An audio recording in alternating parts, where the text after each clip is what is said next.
ഒരിത്തൊരു ചെറുപ്പക്കാരന്റെ അടുത്ത് വന്ന് പറയാണ്, അച്ചോ നന്നായിട്ട് പ്രാർത്ഥിക്കണം അച്ചോ. എന്തിനാ? എന്റെ ബിസിനസ് ഒന്ന് നന്നാവാനാണ്. ഓ ശരി, ഞാൻ പ്രത്യേകം പ്രാർത്ഥിക്കാം. എന്താ നിന്റെ ബിസിനസ്? അതൊന്നും അച്ഛൻ അറിയണ്ട, അച്ഛൻ പ്രാർത്ഥിച്ചാ മതി.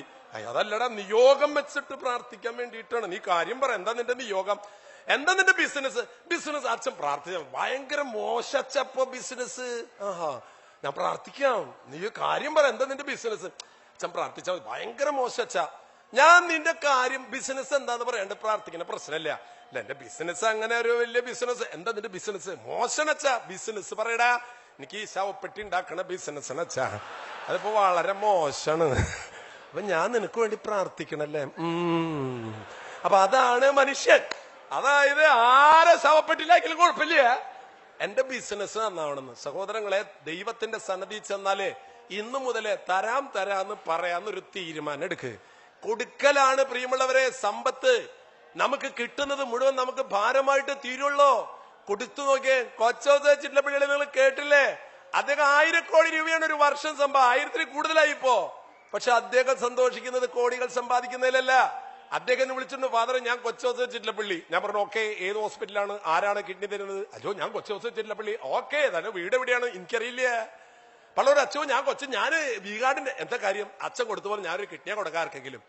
ഇന്ന് ആ മനുഷ്യൻ അനുഭവിക്കുന്ന സന്തോഷം പ്രിയമുള്ളവരെ, കിഡ്നി കൊടുക്കണം എന്നല്ല ഞാൻ പറഞ്ഞതിന്റെ അർത്ഥട്ടാ. അച്ഛൻ പറഞ്ഞ അങ്ങടണ്ടാ പറഞ്ഞേ, ലോഹിക്കണ്ട. ഇല്ല, നിങ്ങൾ ആരും കിഡ്നി കൊടുക്കണ്ട. നിങ്ങൾക്ക് ചട്നി ഇത്തിരി കൊടുത്തൂടെ? ചട്നി അതെങ്കിലും കൊടുക്കുക ആദ്യം, എന്നിട്ട് മതി അവസാനം കിഡ്നിയിലേക്ക്. ഒന്നും കൊടുക്കില്ല എന്നുണ്ടല്ലോ. ഒരു യാത്രയില്, ഒരു ട്രെയിനിലൊരു യാത്ര നടക്കുക, കയ്യിലൊന്നും പോകാൻ പാടില്ല ആർക്കും. യാത്ര പോകുമ്പോ തൊട്ടടുത്തിരിക്കുന്ന ആള് ചോദിച്ചു, തീപ്പെട്ടി ഉണ്ടാ? എന്തിനാ? വലിക്കാനായിട്ട്. പല്ലോ ഞാൻ വലിക്കലിടോ തോന്നുന്നു. അപ്പൊ തൊട്ടടുത്ത് ചോദിച്ചു, തീപ്പെട്ടി? കൊണ്ടുവന്നിട്ടില്ല. അയാൾ ആ കമ്പാർട്ട്മെന്റിൽ നടന്ന എല്ലാവരോടും ചോദിക്കുക, തീപ്പെട്ടി ഉണ്ടോ? തിരിച്ചു വന്നപ്പോ അടുത്തിരിക്കുന്ന ആൾ കിട്ടിയ തീപ്പെട്ടി. എന്തൊരു മനുഷ്യരതൊരു തീപ്പെട്ടി പോലും കൈപിടിക്കാണ്ട് നടക്കണം മനുഷ്യരിട്ടാ. എന്താ ചെയ്യാ? അപ്പൊ എന്റെ തീപ്പെട്ടി തന്നെ എടുക്കാല്ലേ? ഒരു കൊള്ളി പോവാണ്ടിരിക്കാൻ നോക്കിയതാണ്. അതാണ് ബിസിനസ്. പ്രിയമുള്ളവരെ, നമ്മുടെ കയ്യിൽ നിന്ന് പോവാണ്ടിരിക്കാൻ നോക്കണത് ഒന്നല്ല, എത്രമാത്രം നമ്മൾ മറ്റുള്ളവർക്ക് കൊടുക്കും. ആ മനസ്സ്, ആ തുറന്ന മനസ്സുണ്ടല്ലോ, വാരിക്കോരി നിങ്ങളുടെ ജീവിതത്തിലേക്ക് വരും. പണത്തിനെ കുറിച്ചല്ല ഞാൻ പറഞ്ഞത്. ഞാൻ ചുരുക്കാം, APJ അബ്ദുൽ കലാം ഈ യാത്ര, ഈ ഇനാഗ്രേഷൻ ആയിട്ട് പോയിട്ട് 2 മാസം ഞാൻ ഫോണിൽ അവിടെ നിന്ന് ഡൽഹിയിൽ നിന്ന് വിളിച്ചു, അദ്ദേഹത്തിന്റെ ഓഫീസിൽ നിന്ന്. ഫാദർ കാഞ്ഞിരപ്പള്ളിയിലേക്ക് വരണം. ഞാൻ എന്താ കാര്യം? അബ്ദുൽ കലാം വരുന്നുണ്ട്. അബ്ദുൽ കലാമിനൊരു അവാർഡ്, ഇപ്പൊ നിങ്ങളൊരു അവാർഡ് തന്നില്ലേ, ഇതുപോലൊരു അവാർഡ് APJ അബ്ദുൽ കലാമിന് കാഞ്ഞിരപ്പള്ളി രൂപത കൊടുക്കുന്നുണ്ട്. കമ്മ്യൂണൽ ഹാർമണി അവാർഡ് 1 ലക്ഷം രൂപയാണ്. അപ്പോ ഫാദർ വേദിയിൽ വരണം. ഞാൻ ചോദിച്ചു, എന്തിന് ഞാൻ വരണേ? അല്ല, അത് ആ വേദിയിൽ വെച്ചിട്ട് APJ അബ്ദുൽ കലാം ആ 1 ലക്ഷം രൂപ അച്ഛനാ തരണേ. എനിക്കാ? അതിപ്പോ അബ്ദുൽ കലാം നമ്മുടെ അമ്മായിയുടെ ബന്ധത്തില് ആരെങ്കിലും ഉണ്ടോ നോക്കി. ആരും ഒരു ബന്ധമില്ലാന്ന്. അബ്ദുൽ കലാം ഞാനായിട്ട് എന്താ ബന്ധം? അപ്പൊ എനിക്ക് തോന്നി ആള് കാശല്ല തരണത്, അയാൾ തരണത് വേറെന്തോ സാധനമാണ്. ഞാൻ തീരുമാനം, ഞാൻ വരാം. ഞാൻ അവിടുന്ന് പോകുമ്പോ ഗിരിജ എന്ന് പറയുന്ന ഒരു ഹൈന്ദവ സഹോദരി എന്റെ കാറിൽ കയറ്റി. ആ സഹോദരിയും കൊണ്ട് ഞാൻ യാത്ര പുറപ്പെട്ടു കാഞ്ഞിരപ്പള്ളിയിലേക്ക്. ആ സഹോദരി വിധവയാണ്, ഭർത്താവ് മരിച്ചുപോയി. മകന് കരൾ രോഗം, മകൾക്ക് കിഡ്നി രോഗം. മകന് കരൾ കൊടുക്കാൻ പോവുക. 25 ലക്ഷം രൂപ വേണം. 5 ലക്ഷം രൂപയായിട്ടുള്ളൂ. ഞാൻ ഒരു ഫംഗ്ഷനിൽ വെച്ച് കണ്ട് പരിചയപ്പെട്ടതാ. മകൾക്ക് കിഡ്നി കൊടുക്കണം. ഒരമ്മ, വീടില്ല, ഭർത്താവില്ല, എന്ത് ചെയ്യും? ഞാൻ പറഞ്ഞു, ചേച്ചി വണ്ടിയിൽ കയറ്. നേരെ ഞാൻ കാഞ്ഞിരപ്പള്ളിയിലെത്തി. അവിടെ ചെന്നപ്പോ അദ്ദേഹം അവാർഡിന്റെ സമയം വന്നപ്പോ ഞാൻ മുമ്പിലിരിപ്പുണ്ട്. കം ഫാദറിനു എന്നെ വിളിച്ച വേദിയിലേക്ക് കയറ്റി. അബ്ദുൽ കലാമിന് അവാർഡ് കൊടുത്തു 1 ലക്ഷം രൂപ. ആ 1 ലക്ഷം രൂപ എന്റെ കയ്യിലേക്ക് തന്നു. ഞാൻ പറഞ്ഞു, സാർ എനിക്ക് 2 കാര്യം പറയാനുണ്ട്. പറയൂ ഫാദർ. എന്റെ കൂടെ ഒരു ഗിരിജ എന്നൊരു വിധവ വന്നിട്ടുണ്ട്.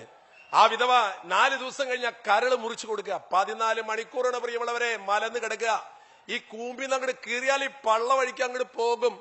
പൊളിച്ചു വെച്ച് 14 മണിക്കൂർ നീണ്ടെടുക്കുന്ന ശസ്ത്രക്രിയയിലൂടെ കരള് മുറിച്ച് മകന് കൊടുക്കുന്ന ഒരു അമ്മ.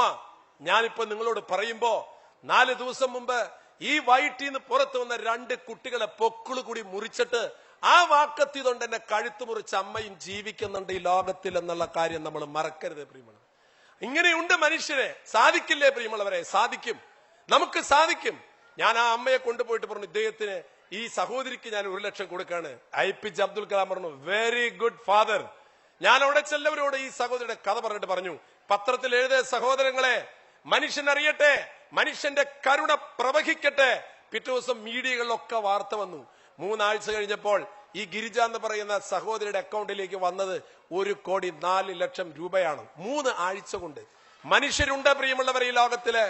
മനുഷ്യന്റെ മനസ്സില് ദൈവം വസിക്കുന്നുണ്ടെങ്കിൽ നമ്മൾ എല്ലാം കൊടുക്കും നമ്മൾ. അത് ലാഭമാണ് എന്ന് നമുക്ക് തോന്നും. അതിനുശേഷം ഓപ്പറേഷൻ കഴിഞ്ഞു.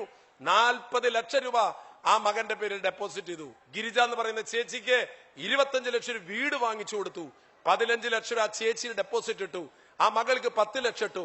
എന്റെ കയ്യിൽ 10 പൈസ ഇല്ല, എനിക്ക് ബാങ്ക് അക്കൗണ്ടും ഇല്ല, ഒരു പ്രോപ്പർട്ടി ഇല്ല. അതിന്റെ ഒരു സുഖം അനുഭവിക്കുന്ന ആളാണ് ഞാൻ.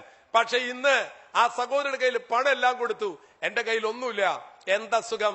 ആ സഹോദരി അനുഭവിക്കുന്നതിനേക്കാൾ പരമസുഖത്തിലാണ് ഞാൻ. പരമസുഖത്തിലെ എന്റെ സന്തോഷം നിങ്ങളോട് പങ്കുവെക്കലാണ്. ഞാൻ ചെയ്ത കാര്യം പറയലല്ല. നിങ്ങൾക്കും ആകാം പ്രിയമുള്ളവരെ. ജീവിതത്തിന്റെ സന്തോഷത്തിൽ കടന്നു വരാൻ നിങ്ങൾ ഞാൻ ആഹ്വാനം ചെയ്യുകയാണ്. അതിനുശേഷം ഈ ചേച്ചിയോട് ഞാൻ പറഞ്ഞു, ചേച്ചിയെ 1 ലക്ഷം അബ്ദുൽ കലാം തന്നില്ലേ, അത് 2 ലക്ഷം ആക്കിയിട്ട് ഇങ്ങോട്ട് തിരിച്ചു തരിക. 2 ലക്ഷം എന്റെ കയ്യിൽ ഞാൻ ഫെഡറേഷനിൽ വെച്ചിട്ടുണ്ട്. ഡൽഹി പോയപ്പോ ഞാൻ അബ്ദുൽ കലാമിന്റെ അടുത്ത് നിന്നിട്ട് ഈ കഥ പറഞ്ഞു. അദ്ദേഹം പൊട്ടിച്ചിരിച്ചു. ഭയങ്കര അത്ഭുതമാണല്ലോ ഫാദർ ചെയ്ത പ്രവൃത്തി കൊണ്ട് ഇത്ര വലിയ ഫലം ഉണ്ടായോ? ഞാൻ പറഞ്ഞു, സാറ് അടുത്ത പ്രാവശ്യം കേരളത്തിൽ വരുമ്പോഴേ എന്നെ അറിയിച്ചോളൂ. എന്തിനാ? 1 ലക്ഷം തന്നത് 2 ലക്ഷമായിട്ട് അങ്ങോട്ട് തിരിച്ചു തരാനാണെന്ന്. അതെന്തിനാ? സാറ് 1 ലക്ഷം തന്നു, നമ്മൾ 2 ലക്ഷമായിട്ട് അങ്ങോട്ട് തിരിച്ചു വന്നു. തിരിച്ചു വരുമ്പോ ഞാനൊരു ചേച്ചിനെ കൊണ്ടുണ്ടാവട്ട. അതെന്തിനാ? ആ ചേച്ചിക്ക് 2 ലക്ഷം കൊടുക്കാൻ. എന്നിട്ട് അടുത്ത പ്രാവശ്യം താങ്കൾ വരുമ്പോ ആ 4 ലക്ഷം ആക്കിയിട്ട് തിരിച്ചങ്ങോട്ട് തരാട്ടെ. പിന്നെ പ്രാവശ്യം വരുമ്പോ 8 ലക്ഷം. പ്രിയമുള്ളവരെ, ഈ ലോകത്തിൽ അത്ഭുതങ്ങൾ നടക്കും. എന്നും അത്ഭുതങ്ങൾ നടക്കും. നമ്മുടെ മനസ്സ് നന്മ നിറഞ്ഞതാണെങ്കിൽ. ഞാൻ എന്റെ വാക്കുകൾ ചുരുക്കുന്നു. നിങ്ങളുടെ ഈ സ്നേഹത്തിനും നിങ്ങളുടെ ഈ വലിയ കാരുണ്യ പ്രവാഹത്തിനും സന്തോഷമുണ്ട്. ഇതൊരു ഹാർവസ്റ്റ് ആകണം. നിങ്ങൾ കൊയ്ത് കേട്ടണം. നിങ്ങളുടെ മനസ്സുകളെ കഴുകി വൃത്തിയാക്കണം. മനുഷ്യരോട് കരുണ കാണിക്കാൻ എന്നെ നിങ്ങൾ ആദരിക്കുക എന്ന് പറഞ്ഞാൽ എന്നെയല്ല, ആ പ്രവൃത്തിയെയാണ് നിങ്ങൾ ആദരിച്ചതും സ്നേഹിച്ചതും.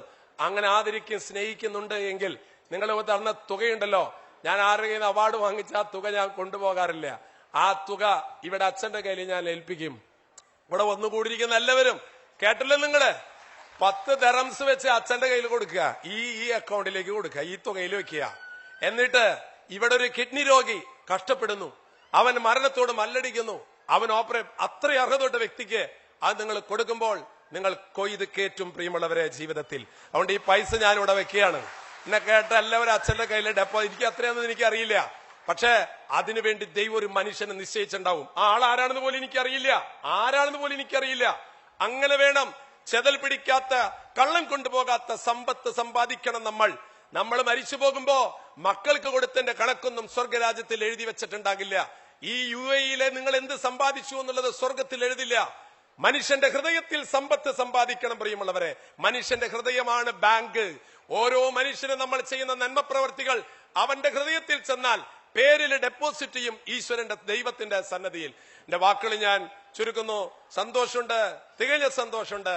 നിങ്ങളുടെ അവാർഡ് അത് നിങ്ങളുടെ സ്നേഹമാണ്. പക്ഷെ എനിക്ക് നിങ്ങളോട് പറയാനുള്ളത്, നമ്മൾ ഈ UAE വന്നിട്ട് മലയാളികൾ ഇവിടെയുള്ള മനുഷ്യ സമൂഹത്തിന്റെ മുമ്പിൽ കാണിച്ചു കൊടുക്കണം, മലയാളിയുടെ മനസ്സ് തങ്ക മനസ്സാടോ. Thank you very much.